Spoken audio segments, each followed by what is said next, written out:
Assalamualaikum. Hari ini saya akan memberikan cara mengobati batuk, entah batuk berdahak dan lain sebagainya.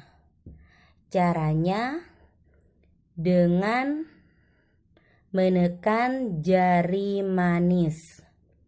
Jari manis sebelah kiri ya. Sebelah kiri. Ujungnya ini ditekan-tekan, bukan dielus ya, bukan seperti ini ya. Ditekan, dipijat seperti ini sampai dirasa dada kita atau tenggorokan kita merasa enak. Ditekan dan dipijat.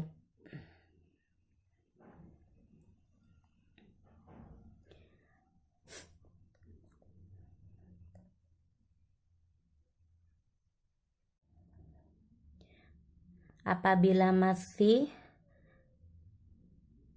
tenggorokan kita dirasa gatal, kita ulangi lagi.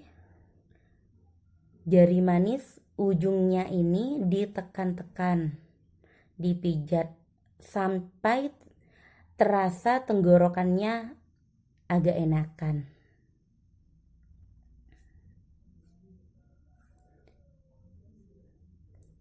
Dicoba ya teman-teman.